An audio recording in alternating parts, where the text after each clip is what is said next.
welcome to the Dripping Stone Podcast, the podcast where two friends raise a glass and have a conversation. I'm Nick. And I'm Kyle. Kyle. Yay. I had a joke lined up and I totally just forgot it. Oh, damn. Bummer. You don't really sound bummed. Oh, damn.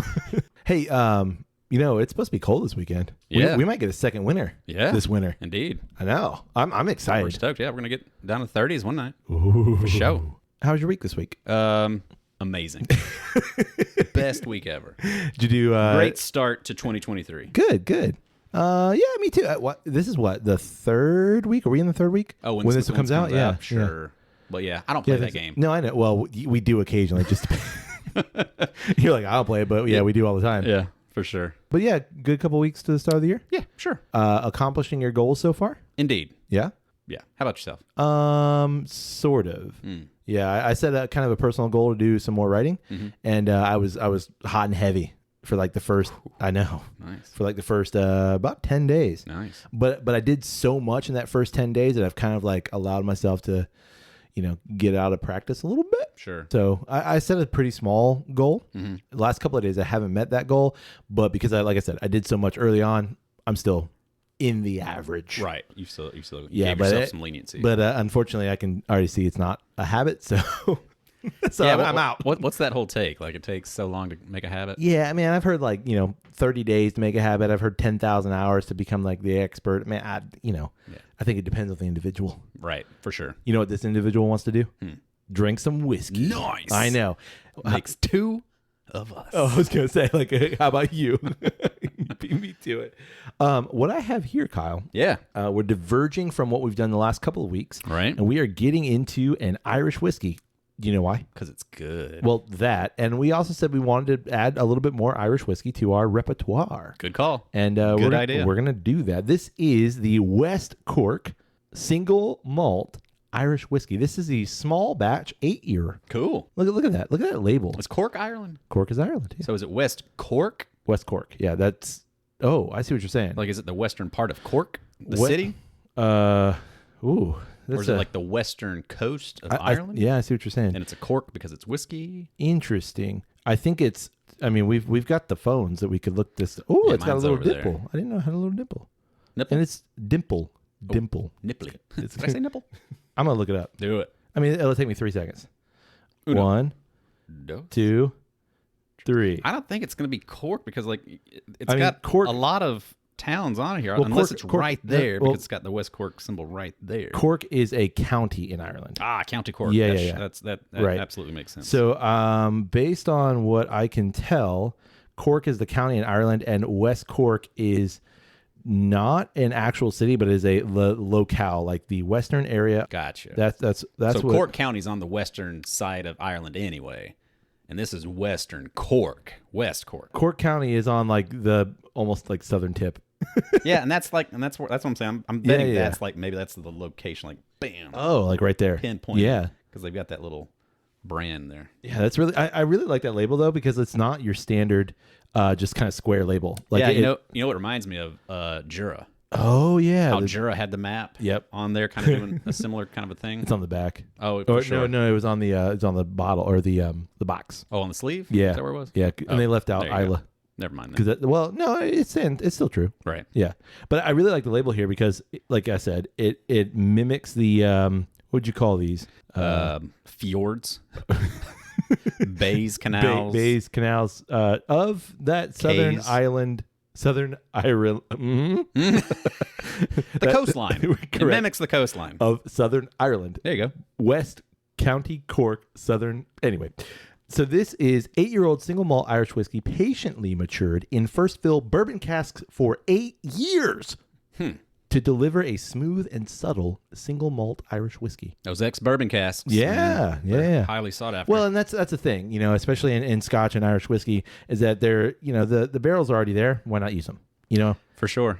And there, to be fair, there are a lot of Scotch and Irish whiskey makers that just use brand new barrels too, and that's fine as well. They'll use Yeah, I feel like it's not nearly as common though. to use brand new barrels. Yeah. Yeah, I think I don't New think so oak. either. Yeah. Definitely happens. Like I know I've got a bottle of Deanstown that's virgin oak. Ooh. Yeah, I feel like more than not, it's either ex bourbon, ex. I feel like I was just reading something that like was talking about, is it Lagavulin or maybe Lefroy uses virgin oak? I can't. It's like a big name.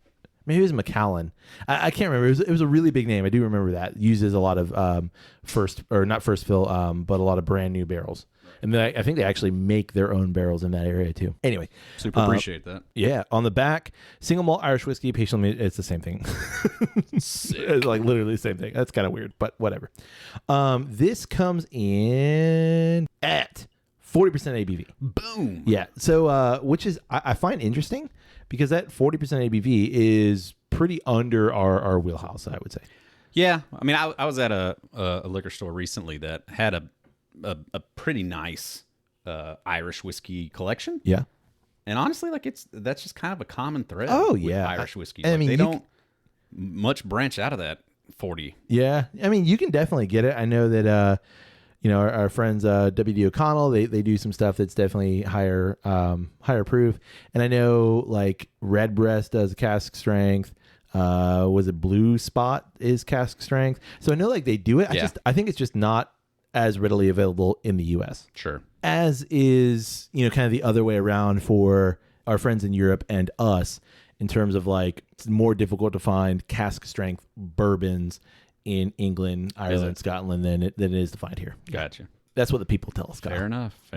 I have no mash information at all. We're just flying blind. Well, it's it's single malt. So it's just So I don't think there's gonna be much of a mash in there anyway. nah. Well, what I mean is I don't got any kind of information like that. All right. I'm gonna just open the bottle. Open that bottle, man. I'm gonna do it right now. I mean, it's an old bottle. You got over half of it gone. There you go. Ooh, you smell that whiskey in the air? Nope. It's because it's way away from your face. It's right near my face. Ain't over here yet. I'm gonna do a little pour.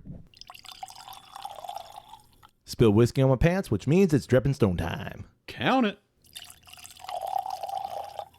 All right, color, Kyle. Not much of it. No, but you know what? It's not the lightest Irish I've ever seen. Really? Yeah, I mean, like I would say like straw water. There's a little bit of chunky bits in here. Little gold. Floating? You mean? No, just Okay. color-wise. maybe I got some cork. I think I Sunshine. got some cork in my cork. It's not to me as light as some of the peated scotches. Like it's got just a hint of color. Like I'm thinking like I just had, or I'm wrapping up that bottle of Peat Monster. Mm-hmm. I'm gonna do a special thing for our patrons on Patreon. Mm-hmm.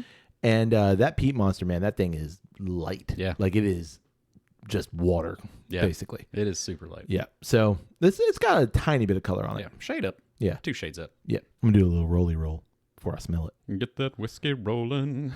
On the nose? I gotta be honest with you.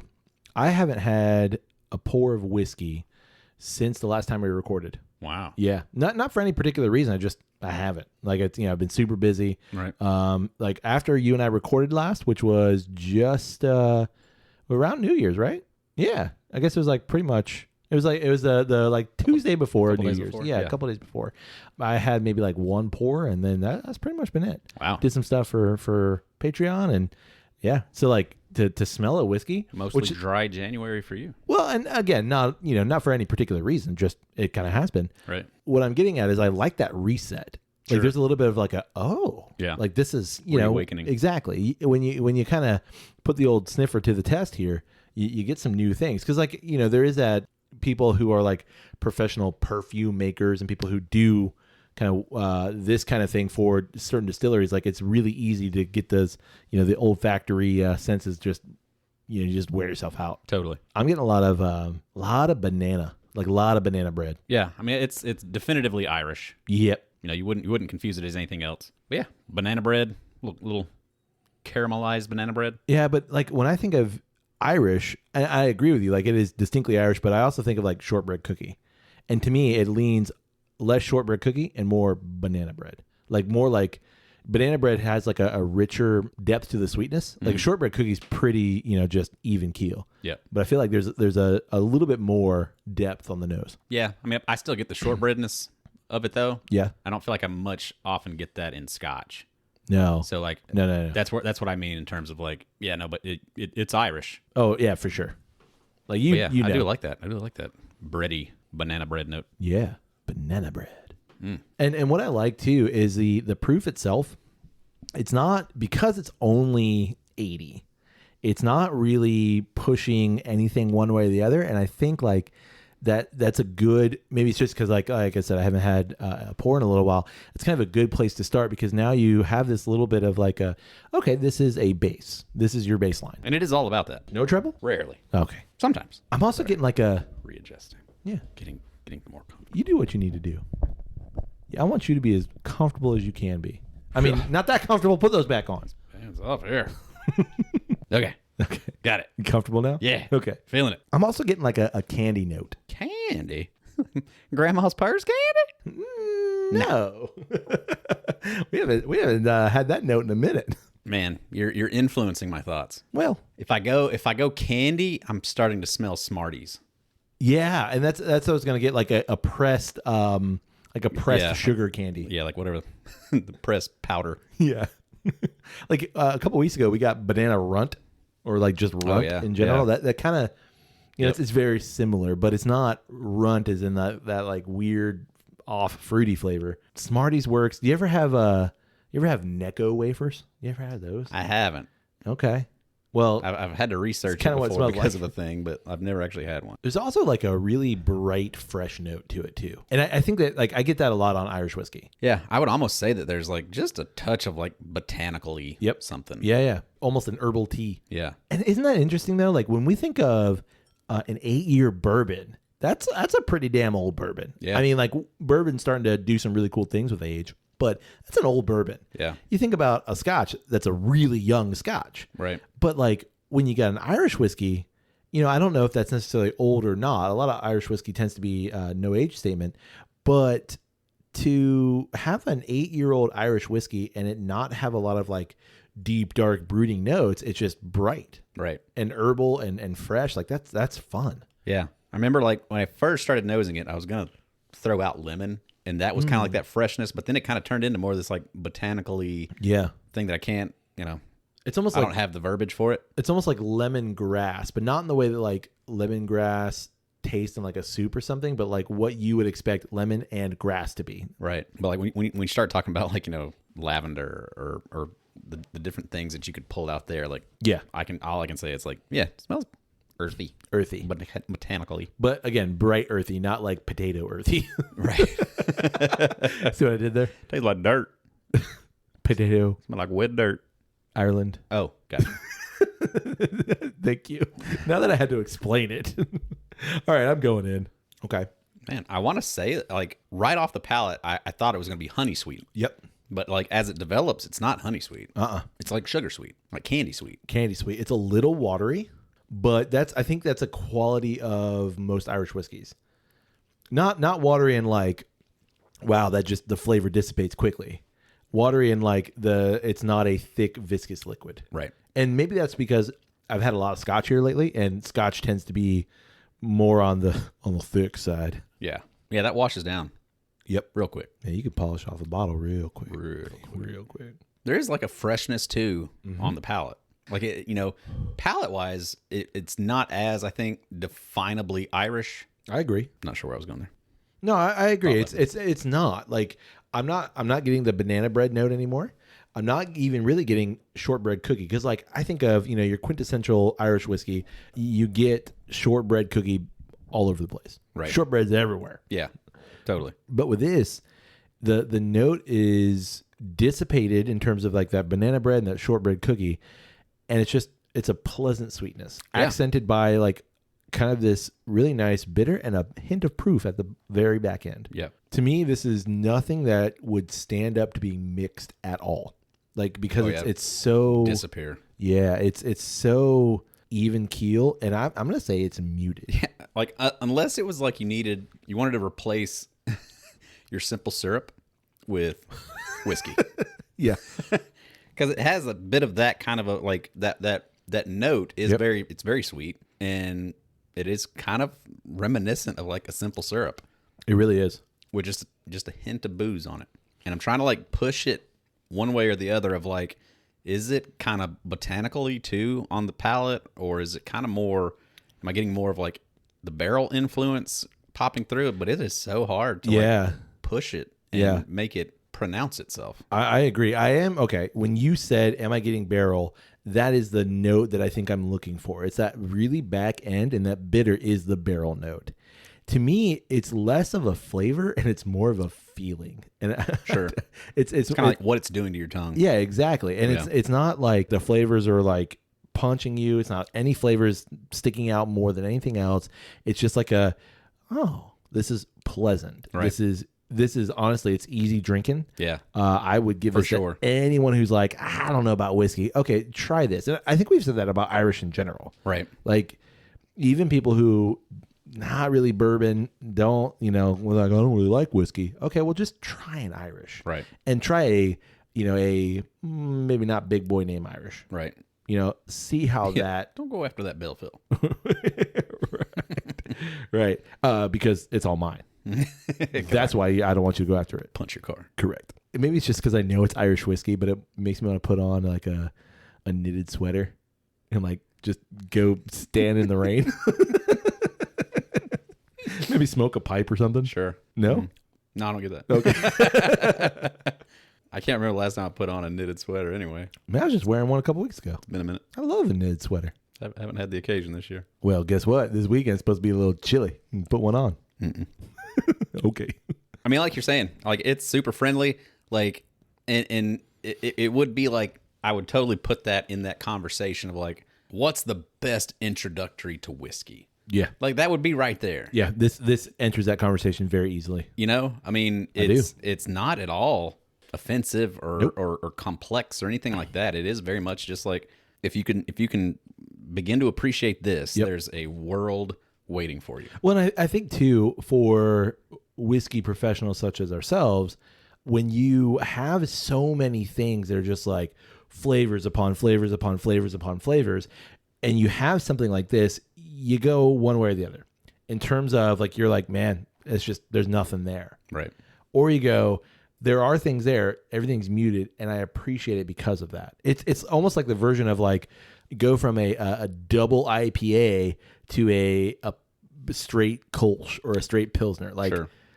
Well, yeah, of course. Right. And if you're used to finding, your palate is used to finding all those like punchy notes and flavors, to get something that's almost like a palate reset in a super muted way. Right. I like the challenge of like, okay, what are these things? Right. And I think too, it's like, it's interesting. It'd be an interesting conversation of like, how would you get somebody into whiskey from this vantage point? And to me, this is like, if you like gin, yep, you're going to go for this. Perfect. Because this is going to be a great relationship to gin. Perfect. Thank you. Yeah. That's just, that's where I like, it's like, I can think of certain whiskeys where it's like, oh, you really like beer? All right, maybe we'll go this way. You really like wine? Okay, well, here's some things that are like kind of tannin-y. You can kind of enter in that way. Super good point. This is kind of like, if you like gin, this has a lot of like kind of botanically things happening in it that you're going to be able to relate to it, and it's not a puncher. Right. So it's just going to be great as like an introductory. Here's another thing that you might enjoy. Now, and I say this anytime we get an introductory 80 proofer, I want to know what this is like at 110. For sure. What does that do? What does that pull out of the liquid itself? Yeah, I mean, it's fantastic. Oh, well, I mean, hell, if the 80% is this good, or the 80 proof, not 80%, that'd be a whole nother conversation. If the 80 proofer is this good, what's the 110 is going to be? I think even better. Yeah, I'm slowly starting to pull out a bitter that I think is going to be the barrel, but it's still so subtle, but. I've gotten that almost all the way through. Yeah. Of like sweet, not like honey sweet, just like a pretty even keel sweet, botanically note, but it's like just a botanically note. Right. And then barrel. Botanicals got me. And then barrel. And I think that bitter is the barrel. Yeah. But if this Agreed. I think that's what it is. Yeah. But if this were 4 years, I don't think you'd get that barrel note. Yeah, probably not. I quite like it. I stamp of approval. Oh yeah, for sure. Yeah. I mean, that's definitely something that would be nice to have on your shelf. Oh yeah. Just because it's different too. This is actually a donated bottle. Friend of the show. Oh, wow. Yeah, friend of the show, Ben. Ben. Yeah, yep. Thank you, sir. Thanks, Ben. Yeah, he knew that we liked the Irish whiskey and said, "Have you tried this?" And I said, "No, sir." And he said, well, There you go. Here you go. Cool. And I said, okay. Thank you, sir. Thank you, sir. All right, Kyle, now that we've got a soothing drink, would you say that? Would you call it soothing? Soothing. What adjective would you use? Comforting? I'm going to say comforting. That's what I'm going with. Whew. Yep. It's comfortable. You can't take my word. Is that what you said? I said comforting. Oh, sorry. I mean, no, it's a different sentiment. You can have it comfortable. Comfortable works. Well, it's just it's soothing. Soothing is interesting. I said that first, right? Yeah. Yes, okay. That was your first attribute. Okay. And I do kind of like soothing. Calming. Oh. It is very kind of like it's low key. Yeah. It's not. I hate to say that because I feel like it's not a bad. It's like it's not exciting. It's not energetic. No. It's not. No. It's not knock your socks off. It's not like woo delicious. Yeah. It's just It's kind of like just vibing. I don't know. No, I'm with you. And like all those sound like kind of negative things. I but know it's not. I don't mean it in a bad way because it's not one of those things that it's like that's not what I wanted. It's settling. Ooh, say that again. It's settling. Ooh, Yeah, that's a good one. it's just kind of like drop it down a notch. Yeah, Like everybody, y'all are too loud. yeah, Settle down. yeah, Perfect. yeah. Yeah, Now that we have this comforting and settling drink, yeah. whiskey, if you will, Uh-huh. what shall we talk about? Something that's both not comforting and settling at Neither all. of those Actually, things, yeah. Something that you and I watched recently, and then I actually went back and read, and that is All Quiet on the Western Front. What's that, sir? Well, initially, it was a book published in the 20s, if I'm not mistaken. I'm pretty sure it was the 20s. We got it here on the table. Copyright 1929. There you go. Oh, sorry. Oh, In Westernix News. Copyright 1928. oh, okay. So latter 20s. Yeah. And it is an account of a soldier in World War One, specifically a German soldier in the trenches on the Western Front. So that would be France's Eastern Front, Germany's Western Front. Sure. Yeah. Directions. Yeah. You know what I mean? And recently, this came out, man, I want to say like early mid-December.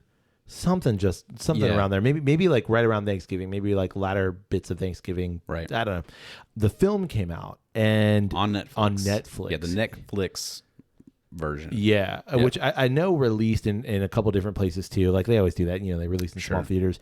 But it is a German language film. Yeah. And this particular book has been filmed a couple of times. I think there's 2 versions prior to this one. I think there's 2. I could be wrong. Cinematic? There's There's at least. Yeah, 2. I know there's definitely one, but I think there's 2. Yeah. But this is the first one, to my knowledge, that was filmed in German. Yeah, I think I watched a couple of YouTube videos about it afterwards, about the making of it and everything, and I'm pretty sure they made a big deal about that. This Absolutely. was the first time that it was filmed from the German, like in German language, from a German crew, from a German cast. Yeah. Cast.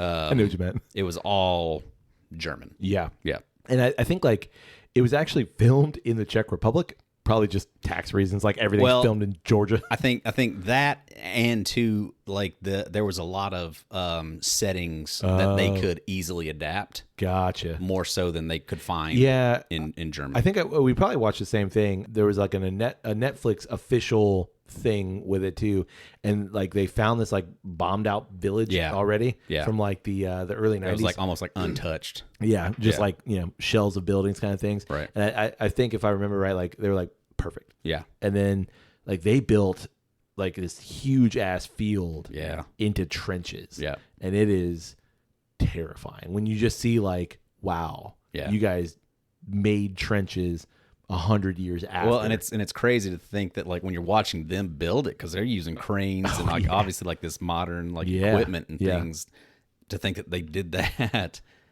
back then with shovels and horses. Whatever they had. Right. Crazy. Like tin cans and shit. Yeah. So no, I really want to talk about the film, a little bit about the book, kind of what it the response that it elicits in both of us, what it means and what it means 100 years removed. And to me, like, just maybe a starting point, to me, when I was in school, Yep. like middle school, high school, it's kind of when you start to learn about dates and wars and stuff like that. Like, you hear about it on the periphery, Pilgrims this and, Great West that, and, Right. or, 1776, Sure. and 1492. Correct. Yep. You hear those days, but like, I never really, until, I don't know, relatively recently, quantified like, yeah, that was 100 years ago, a little over now. Yeah. But that's not that long. Right. Like, that's literally like a lifetime. I mean, maybe a little bit more, but like, it's so incredibly close to where we are. All right, let's go trippy. Yeah. All right, so I'm born in 83. Uh-huh. So when this book came out Yeah. in the late 20s, Yep. that would be about 50 years. Yeah. So I'm now about to be 40. Like, we're almost like equidistant from those two things. I've seen a lot of that Yeah, I crap know. on. I know. like, I was like, that's- like we are closer to this date to Yeah. like 2050 than we are to the 90s. I'm like, oh my god. Yeah. What? Yeah. Yeah. Thank you, social media, for pointing that shit out. But So did you read it? The book in high school? I did not. Did not. Yeah. In fact, like a friend and I were having a conversation, and she read it in high school, and she went to high school in Germany. Gotcha. And she read it in high school. Interesting. Yeah. She read it in high school and like fell in love with it. She was a military kid, and she went to high school and fell in love with it. Not because like of what's in it, because it's dark. Yeah. But because of like, I can go out and see like the places. Like, this is such a part of, and because she was in school on a military base, like, this is part of the zeitgeist, if you will, of Gotcha. like, this is who we are. Right. Rightly, wrongly, this is our history. Right. These are things that happen. We've had this conversation. Like, a lot of European nations have, I don't want to say embraced their history, but have come to terms with their history kind of maybe better than America has in some cases. Well, so she recommended it like hardcore. I'm like, nope. In fact, I picked it up maybe 10 years ago. For the first time? For the first time, and like read a little bit of it. I'm like, not for me. Gotcha. And just because I wasn't a big like nonfiction or historical fiction reader. Gotcha. And I've become more so. Like, I like those perspectives. Yeah. So I hadn't read it, and then I watched the film, and I only read it after watching the film, which is not usually my MO. So you saw this recent film First. and then read it. And then read it. Gotcha. Yeah, which normally I don't do that. Normally I'm like a purist. I need to read the book first, and then I'll watch the movie. Right. But I did not do that this time. Interesting. But this was one of those films that I finished watching, and I immediately wanted to start it again. Not because of anything that's going on, but because of the impact it had on me. Right. Of like just being devastated. I'm like, I kind of need to process this again. Right. And like, I didn't start it because I kind of watched it late at night one night. Mm-hmm. But I'm like, man, I think I need to do this again. Yeah. Like, my pre-knowledge of All Quiet on the Western Front is we were required to read it in early high school. Right. Which was an inappropriate time, I would say, for us.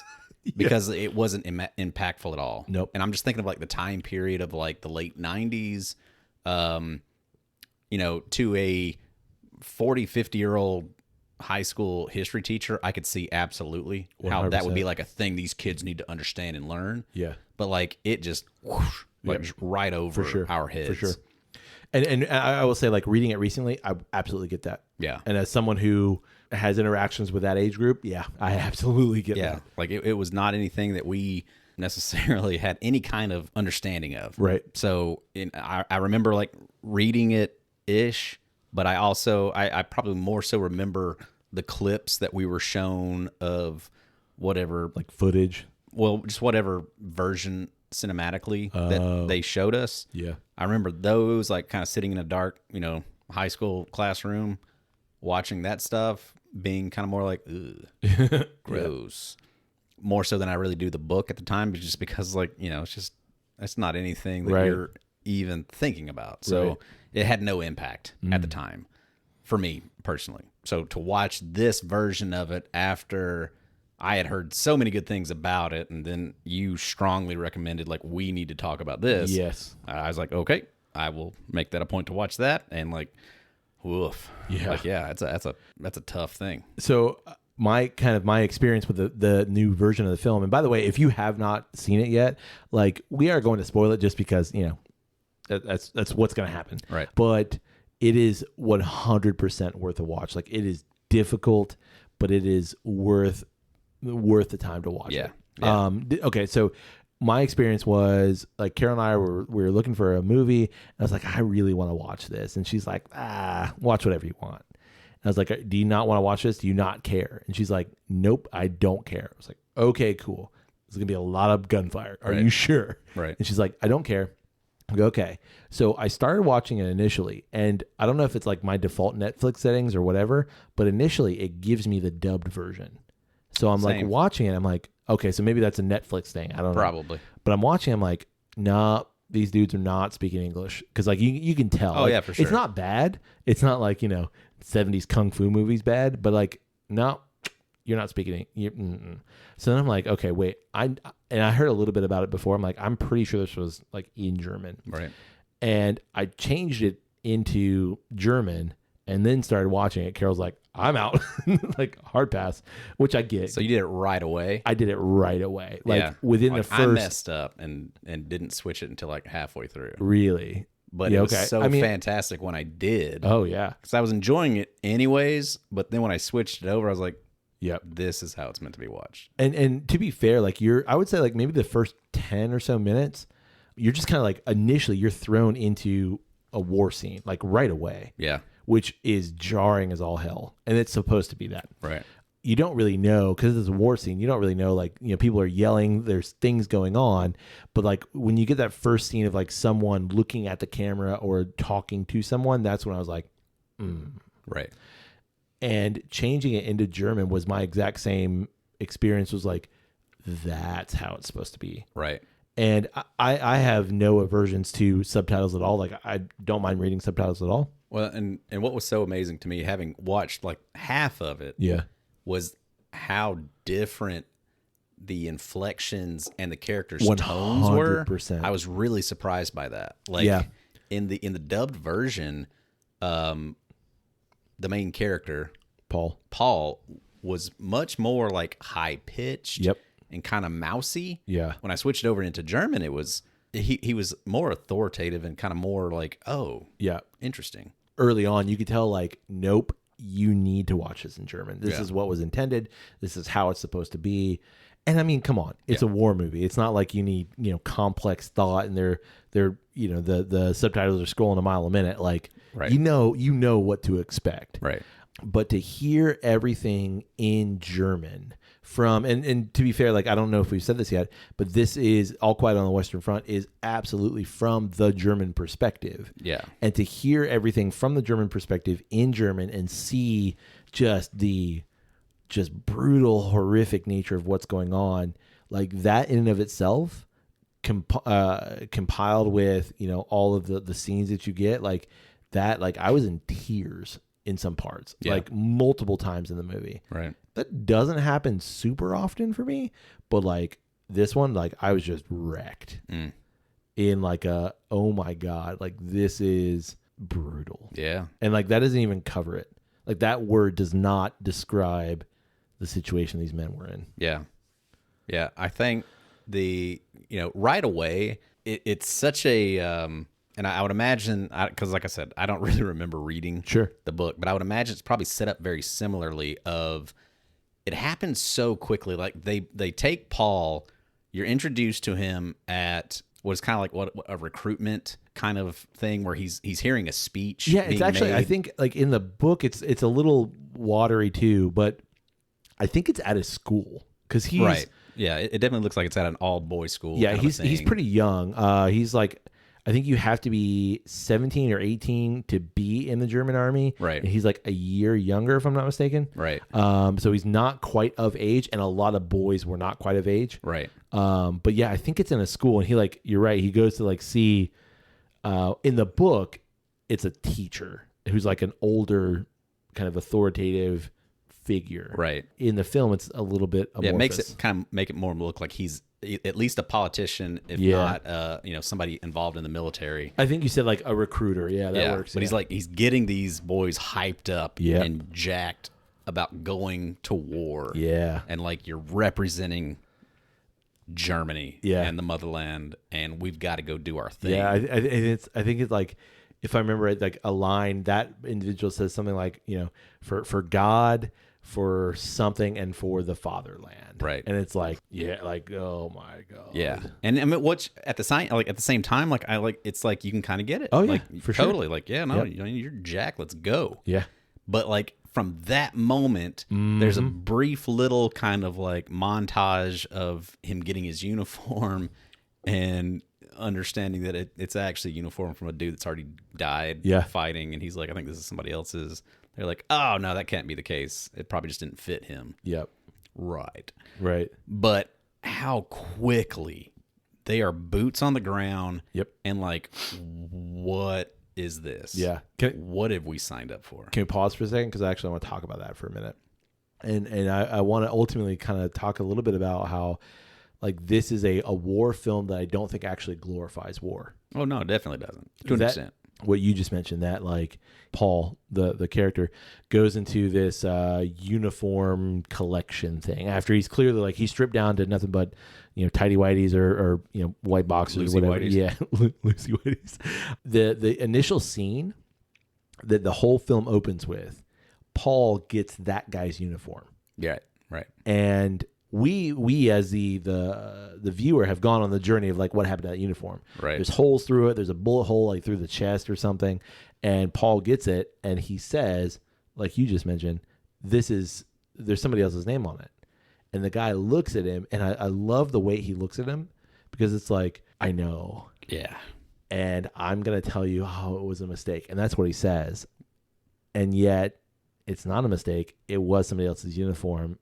That's back when we actually could give a shit and sign, put people's names in the uniform, and you're just a dude now. Yeah, you're just filling the suit. And he rips off that label and he throws it on the ground. And Paul never sees any of this. He sees him rip off the label, but he throws it on the ground, and the camera pans, and there's like 50 labels on the ground. Right. That, like what you said, that's when you know, oh my God, like this is not good.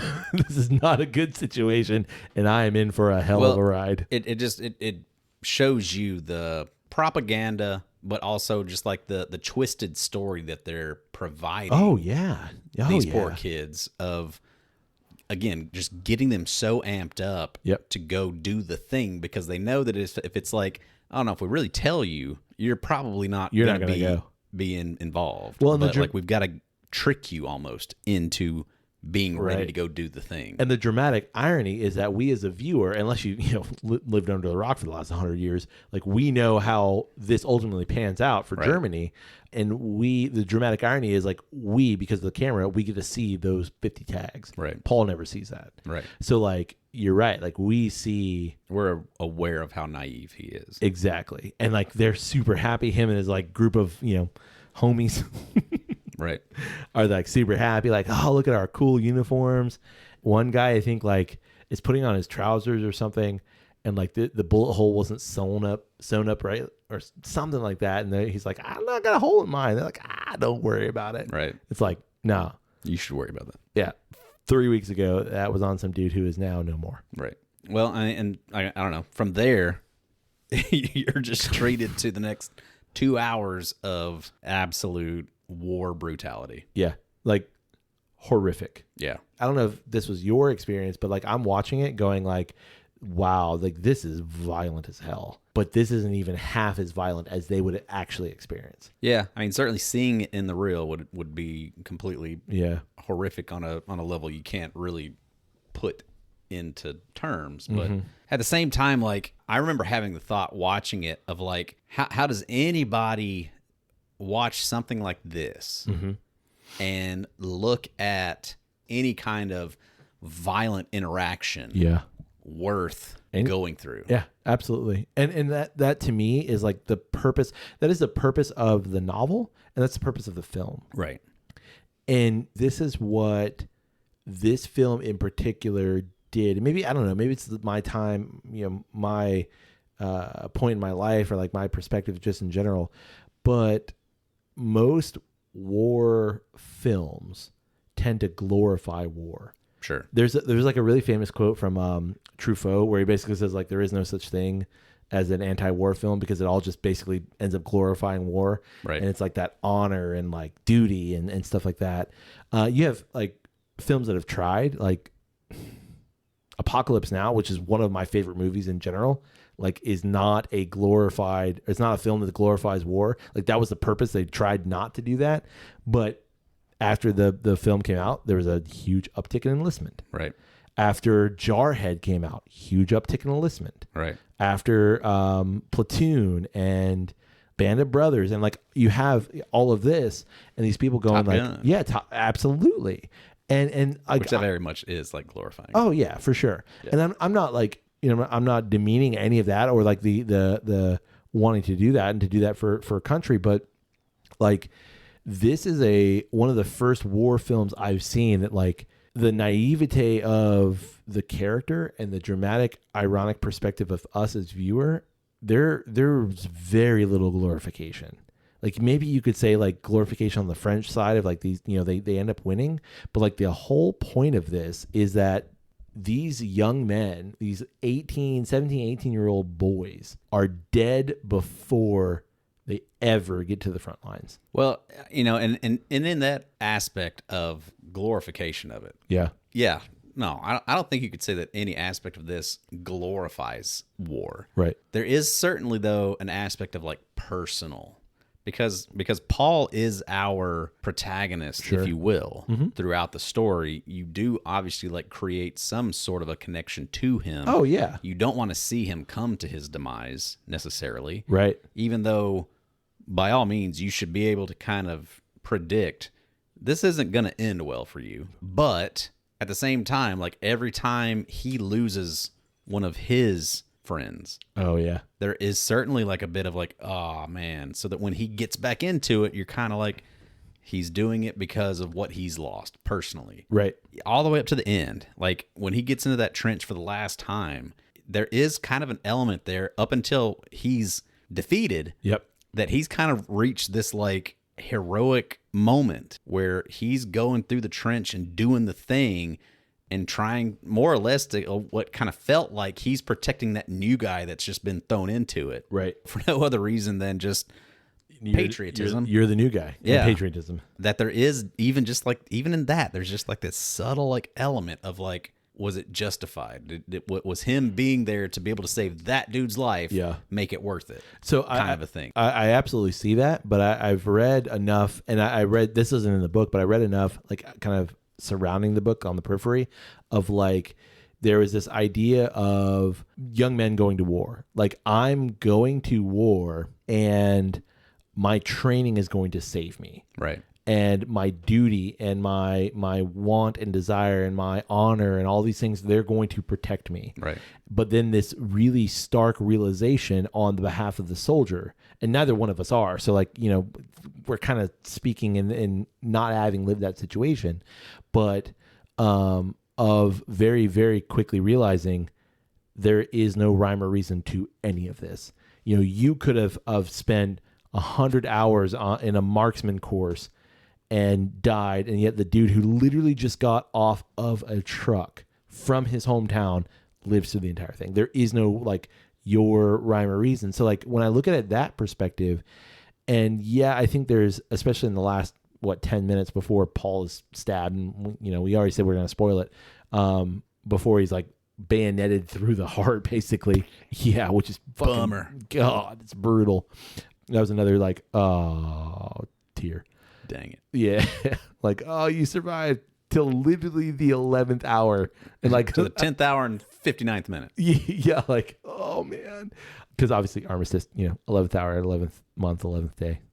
Symbolic. It was that realization of like, I am no longer alive. Like none of this matters. Yeah. And in that last final couple of scenes where you have this like German general, platoon leader, I don't know what he is, who's like, no, we're going to go out and fight until the fighting's done. Well, yeah, and specifically, like, we're going to go get this piece of land here that we feel like is definitively ours. We're going to go make sure we get that back from France before this is done. Yeah, which it was literally like, I don't know what, a 50-meter piece of land that didn't matter at all. Yeah. And you see that like bravado of that individual. And I think as the camera pans through all of those faces and it pans on Paul's face, and he's so gaunt and he's so beaten down, he's not even human anymore. And I think that's, I think that's it. It's like, no. I realize I'm already dead. And if I live that, if I quote unquote live that way, I got on that, I caught myself like looking for like those kind of like visual kind of symbolism throughout it. And like, I noticed that throughout the movie, obviously like Paul starts out this crisp, clean, fresh cut soldier. Yeah. He's very quickly like thrown into it and gets dirtied up. But like this movie, more than anything I've ever watched before, like the amount of like muck and mud and, just mess. Effluvium. Just gets all over your main characters. Like they just go through the shit. Yeah, literally. And like at there's a halfway point, or like maybe like 3/4 where like he has this one moment where he's in this like blown out like shell hole of a bomb fighting this one guy. Yeah. And like he's like shoving like dirt into that dude's mouth like to get him to shut up. And like he's like half covered. And I noticed like because he had been faking dead at one point and had his face like buried in the mud. And I noticed at that point, like, it was almost like perfectly half and half. Mm-hmm. Like half of me is covered in mud and the other half is, you can still see me. Yeah. And then, but by the end, when he's dead, that last shot, he is all covered. Yeah. I looked at that as like, that's like the symbolism of like how you're viewed as like kind of, you're just a tool. Yep.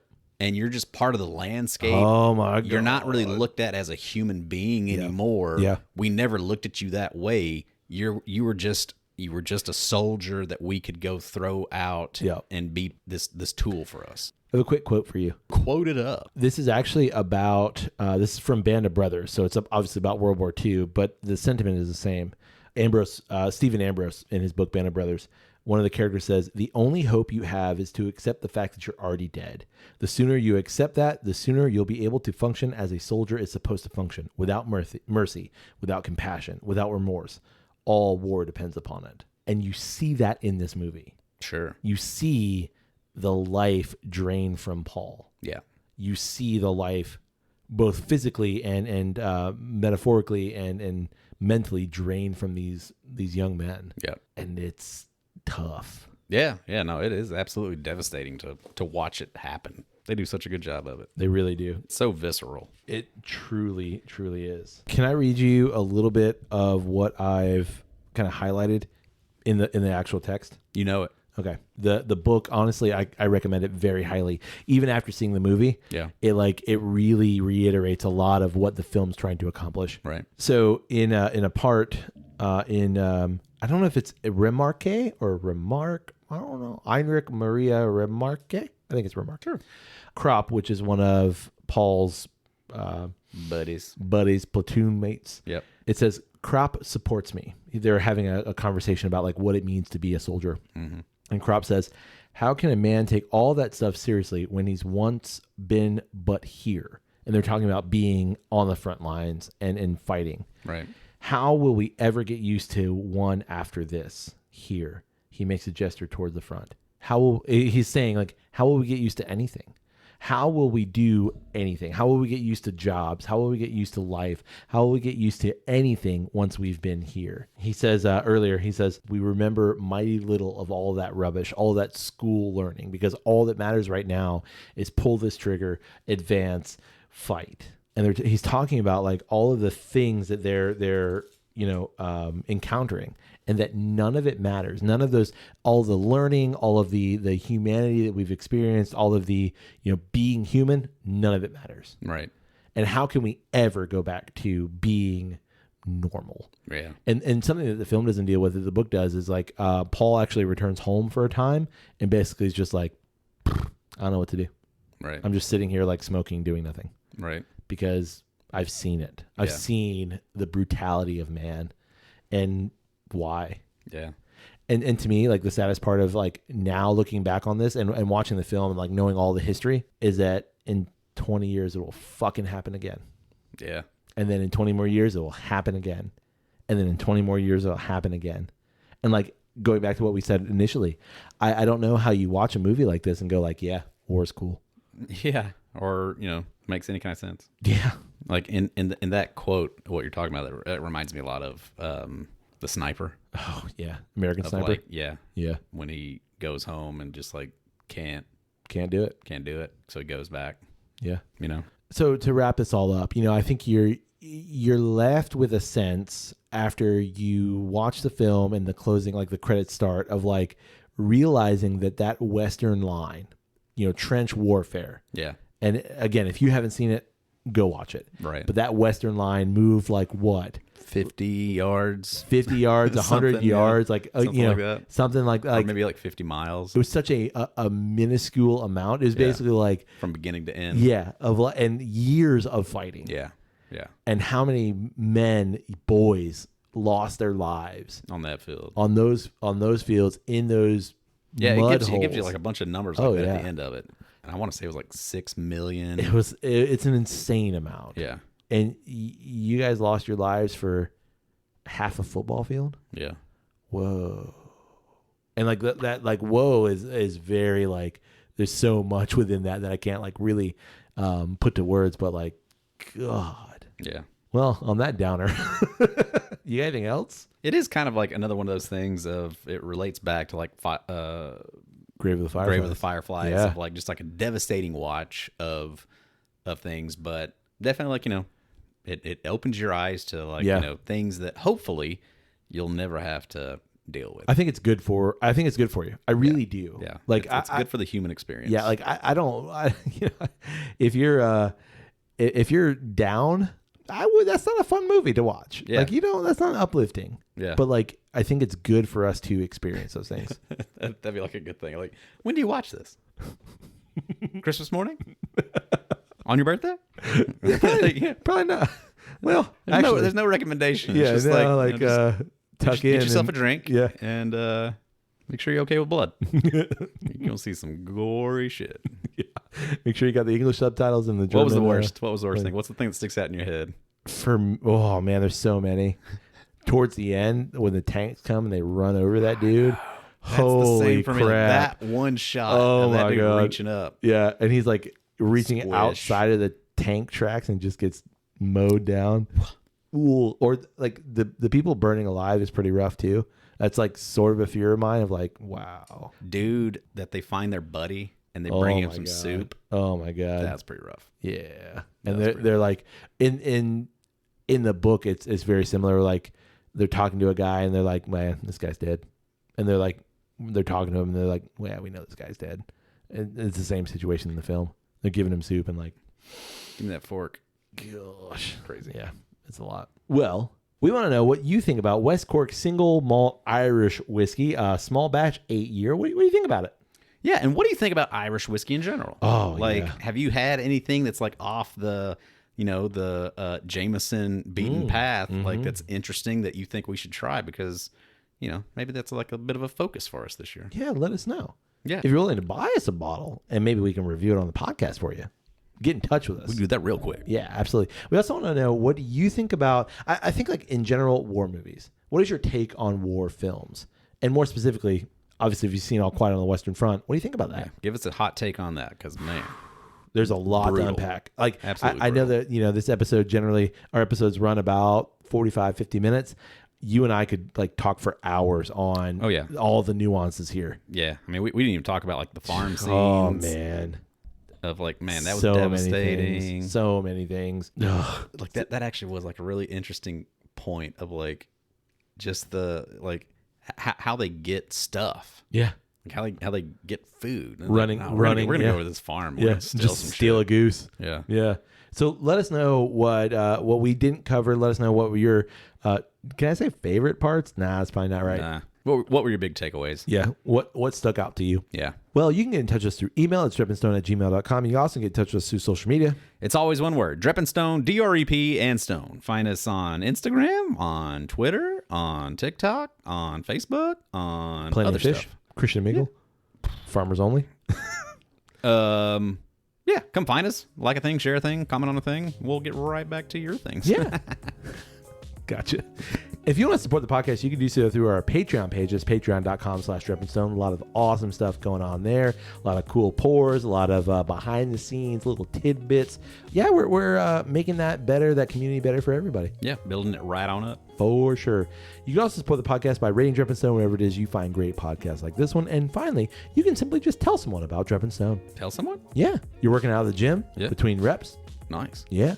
Between sets if you want to. Yeah. You know, you're doing some deadlifts and you're like, hey buddy, have you heard about Drepping Stone? And the guy's like, what? No. Can you say that normally? Yeah. Have you heard about Drepping Stone? Because, well, everyone's at the gym. You know, it's a New Year's resolution. Right. It's January. Yeah. Yeah. For sure. And when they're like, done dying because they're at the gym. When you're standing there watching the new guy awkwardly use the equipment the wrong way, and you're both sitting there wondering when he's going to be done. Yeah. So you can hop in. Sure. Just talk to You're me like, about hey, I know this is ridiculous, but have you heard about Drepping Stone? Absolutely. Man, great podcast. Yeah, that's a way to get the word out. Man, they do some good stuff. Yeah, and honestly, like, you would love to listen to their dulcet tones while you're working out. Indeed. Yeah. Yeah. Who doesn't want to hear about whiskey while you're working out? Yeah, seriously. For sure. That's what gets me going. Hey, buddy. Hey, buddy. May your glass overflow. And your ass never show. Cheers, buddy. Cheers.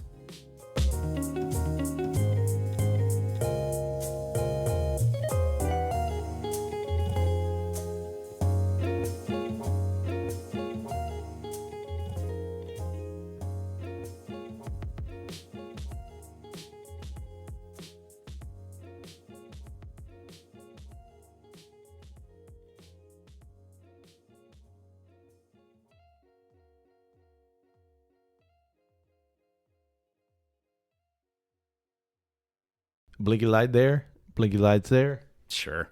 Got to be good. Got a little sloppy. You know why that happens? Nah. It happens because my mustache Grabs it and pours it down the side. It down the side. Yeah. Little drippy. Little drippy. Got a little drippy. Little wall drippy. Oh. Knock, knock. Who's there?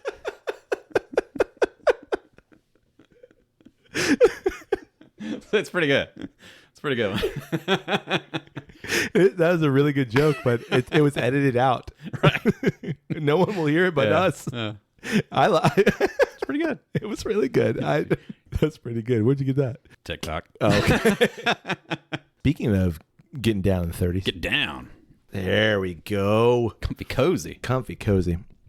Should we do it again? Yeah. Look into my eyes this time. Really? Redo that. Let's not have a disappointing one. Something went wrong. Please try again. Yeah, no shit. Yeah, no, we noticed.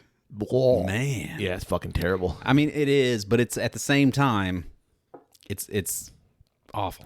Yeah.